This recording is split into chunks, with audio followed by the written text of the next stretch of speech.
Hello, welcome to another episode of Effing the Ineffable. I'm Lonnie Milbus. Today's topic is devotion. I feel that with some of the recent publications of Effing the Ineffable, it's necessary to elaborate on what is meant by something that might seem a bit ambiguous or even contradictory to many people who are paying attention to these podcasts and written publications. So I've recently published a piece about, it's a chapter from the book, about Swami Vivekananda's philosophy on yoga regarding the four yogas and how they work together. And within those, there's a paradox.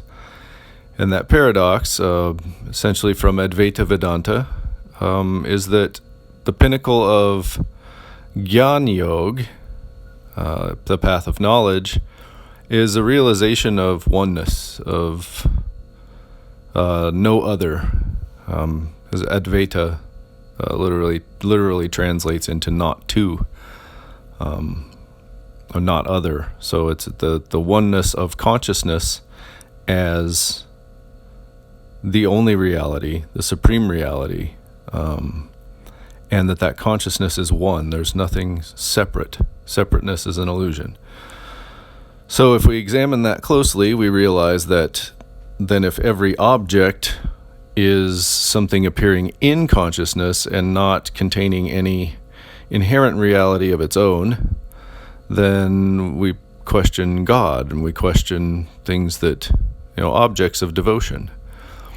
But Advaita Vedanta teaches some, doesn't teach all, so there's a pitfall of Advaita Vedanta that is openly admitted. But it's only a pitfall if one does not follow through after enlightenment, after understanding the nature of reality, making that realization. And that's that then you're still in a body making that realization, and the body, it's either at that point just going to fall off, which is fine. Death is not a bad thing per se, but you're in the body, so there's karma, or you're not in the body's appearing in your consciousness. Therefore, there's karma associated with that, and so the prescription is that, well, then if the body were appearing as an experience in the body, then the rules of the body apply. Even though it's within Maya, even though it's illusion, we still have to do something within the illusion. As long as we wake up there, in the body, into the waking state, appearing as a body, appearing as the individual, the jiva, then there's karma. There's work to be done, essentially. And in doing that work, the rules of Maya apply, even though none of those are reality, right? Consciousness doesn't need to drink water or eat food to be consciousness, but the body appearing within that consciousness for the individual experience does. So that's exactly what I mean, that there are different levels of perspective that have to be respected, and that's how you maintain the paradox. So from the perspective of the body, of the jiva, the individual, so it's not just the physical body, but the physical body, the subtle body, and the causal body, all of those that make up the individual, has needs, has duties, and things that must take place in order to liberate that individual from Maya and from the wheel of samsara. So you can't just, you can. It's happened that they say that the monks upon enlightenment through the path of knowledge, it's said within Vedantic literature that some would just lose the body just drops off, it sloughs off like a cocoon after 21 days, after whatever. And there are stories of monks actually asking for habits or seeking habits in order to have one attachment in order to stay with the world. But A method, I think it was Shankaracharya, that he practiced devotion, and that's what Vivekananda recommends. So you are in this essential non-reality, as appearing as a body, appearing as a mind, and you have choices and you have rules. So you have to drink water for the body to stay alive. You have to eat food. The water and the food are very real to the body. They're very real to the mind. And by the same respect, so is God, so is love. So in essence, upon making the realization of reality, upon enlightenment, God and love and these things that may have seemed intangible when we were entirely in the perspective of dualism, when we could not conceive of ourselves as anything other than a body and mind walking through this world, become more real. So when we're immersed in our individuality, and that's all that we know, it's really hard, because you see pain in the world, you see problems that aren't explained by the idea of God, because an infinite, omnipotent, benevolent God doesn't make sense with so much suffering. Whereas upon the path of knowledge, when even that God is realized to be part of that oneness, it actually does make sense, and you actually start to see all aspects of Maya as grace. Because it's harmonious. You see the true harmony instead of the judgmental, differential harmony, the this and that. So you see that, maybe this attachment had been keeping me from actual liberation, and while that attachment was beautiful and wonderful and I always enjoyed it, some major event had to come and rip that away from me, because that was going to keep me from reaching the level of liberation to which I was dedicating all of the rest of my life. So that's the paradox. Now the devotion part. So to this person who has realized self, the Atman, as Brahman, one undivided, eternal awareness, experience itself, not experiencing, but experience itself, appearing as when that individual realizes that nature of self, it makes sense. It becomes necessary to contrast the sense of individuality with that knowledge of truth, and then say, I need to bring that harmony and that complete immunity to the ebbs and flows into this individual life in order to maintain that perspective. Because if you get pulled into samsara, you're susceptible. The mind can the mind can be followed. The mind can ensnare the consciousness, or appear to ensnare the consciousness. It can produce more and more karma, which drives deeper and deeper into samsara. So we want to prevent that if possible. And so we want to continue reaching for the highest ideal. I am the individual self. I seek to always be aware of my nature as Brahman, as consciousness itself, as the undivided, eternal experience and awareness and bliss. So it's Sat Chit Ananda is the definition of Brahman. So the best, I'm not going to say the best way. I don't want to assume that I know best from not best, but the way that is prescribed within Vedanta society, Vivekananda's path, from Ramakrishna, is the loving God, just you keep that attachment, and even do devotion, and that's where bhakti comes in. Bhakti is devotion.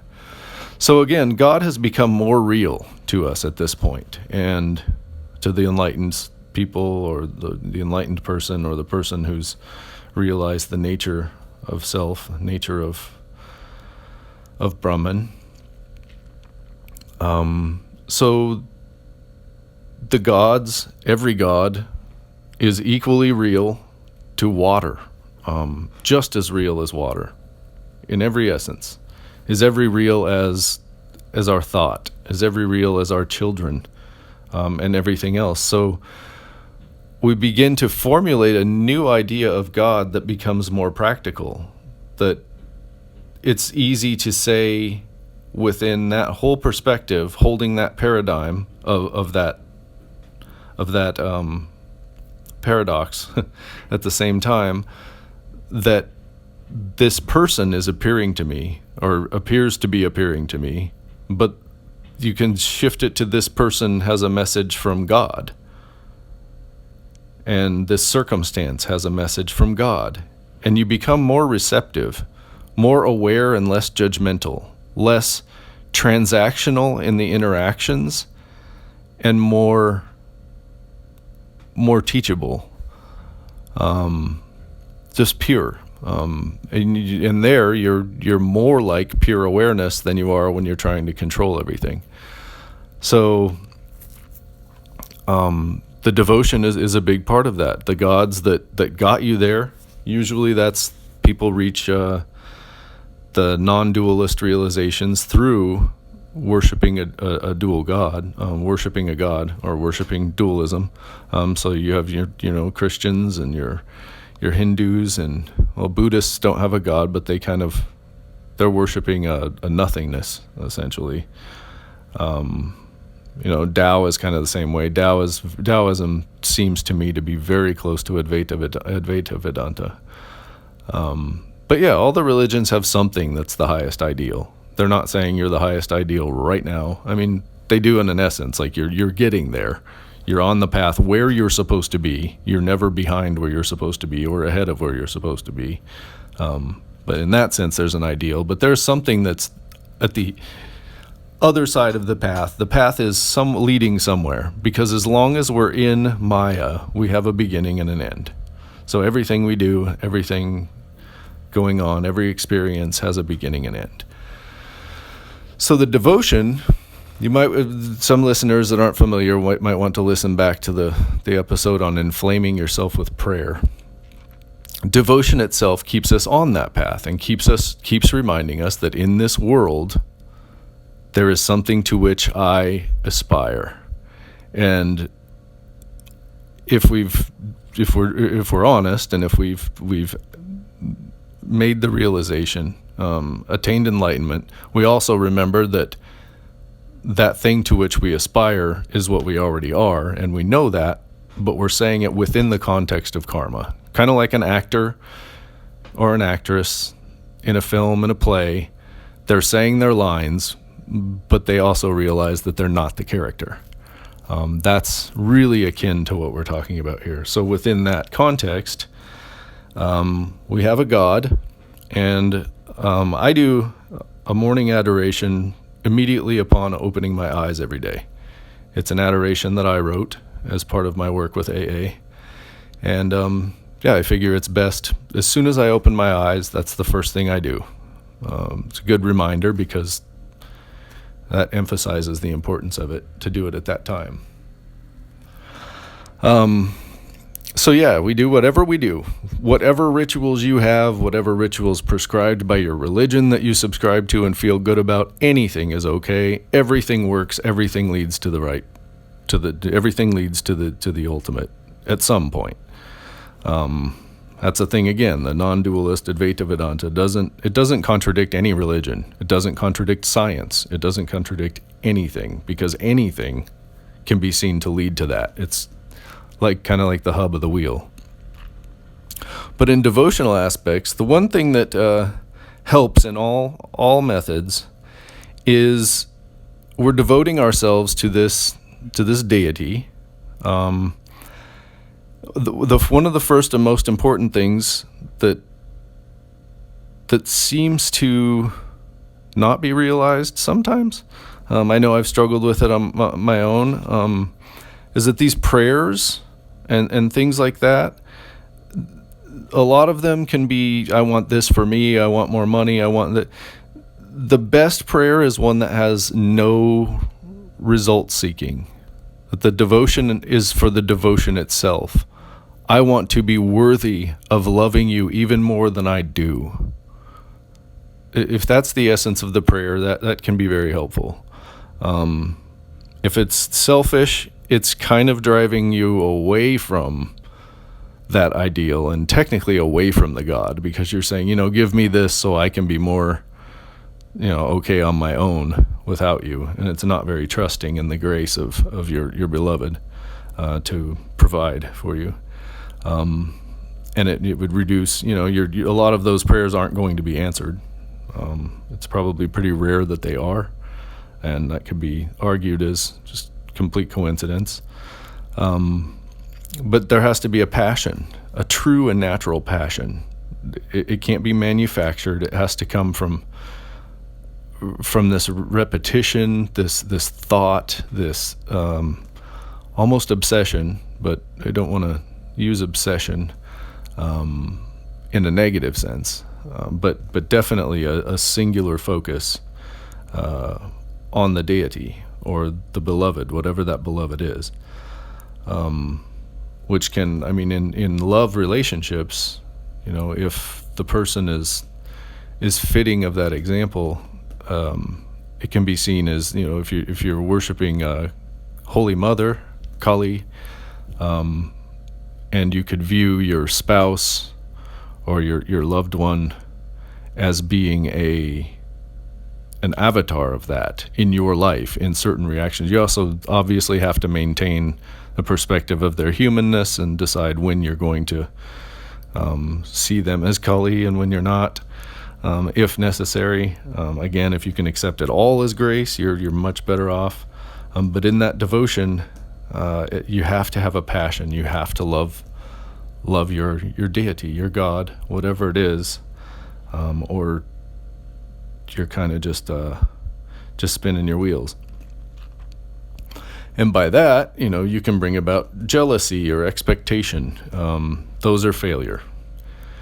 Jealousy is born of a sense. Jealousy, what was it? Star Wars said jealousy comes from greed, I think, which I found pretty profound. But that's true, that jealousy always arises out of I'm not getting what I want. And true love is not getting but giving. True love is I love you and pour every drop of my cup unto you without expectation of you pouring any back. So jealousy and expectation are failure in the truest types of devotion. Fear is okay. You can sometimes be, anxious and, oh no, this might hurt. That's natural, but you also have to quickly realize that fear is somewhere a result of one of these things, of a lust of results, of improper passion or jealousy or something like that. So the fear you can't be holding on to the fear, but a little bit of fear is natural, and that goes into there has to be a faith. So you're devoting yourself and doing all of the prescribed duties unto that. It's insane to think that you're going to do that and it's not going to have any positive effect upon you, your life, your path, or something. So there has to be a faith that grace is going to come out of that. And that's a receptivity. We don't decide what that grace is. We don't decide how that grace is going to look to us. That's expectation. That's going down the wrong path. But in that devotion, we also have to say, it will happen by grace. If it's in a situation, if you're in a bind, and you're devoting and you're praying, grant me clarity, grant me strength to find my way through this to you. then you have to have faith that that's going to happen. You have to be listening, because often these types of things will appear as other additional circumstances, opportunities, inspirations, or thoughts that you have to act upon in order to bring the grace about. It's kind of like an untying of knots within our being. You know, if you listened back to my Why Magic Works podcast, it's kind of talking about that. You got to connect all the wires from, one unit to the next in order to make the power flow. And that's exactly what this is. That's grace, in fact. And if you have blockages, if you have disconnected wires and things like that, grace will give you the tools, the instructions, including knowledge to repair the connection and to allow the grace. So in all of this devotion and all of your prayers, you have to be receptive to that, and you also have to have the faith it will happen. Because if you're like, well, I'm sitting here waiting because I'm going to prove now that grace is not going to happen, that's a blockage, and you're not going to hear the inspiration. You're not going to hear your duty in the matter, because these things are subtle. They're often intuitive. So you have to have the perspective that you are not deciding the results, and you humbly await results as a guide. Those results are not to make you wealthy. They're not to satisfy your desires. The results are to guide you. And with that attitude, devotion can be a wonderful guide and can be the means by which we liberate this individual from the wheel of samsara, from the individuality into existence, consciousness, bliss, which it already is, but the individual by definition is in ignorance of that. So this devotion helps to remove all of the ignorance and to bring us into abiding eternally in the true self, as Atman, as Brahman. And of course, there's no more thinking I am Brahman when it's all that is, but it is the ultimate state. It's not even a state, it's the ultimate reality. Problem here with words is always that if it's an object, it's not Brahman. So Brahman is only pure subject, so anything I say it is, it isn't. That's devotion in a nutshell. It's a God, it's like I said, a paradox where this may be unreal, but it's real in this context. Therefore, I pour all of this effort, all of this devotion, all of this love into that in order to bring reality, to bring realization. So, that's devotion in a nutshell. Let me know, as always, if there are any questions, and I'd be happy to elaborate on anything or anything else that comes up. So feel free to contact me. I thank you very much for listening, and I'll talk to you again soon.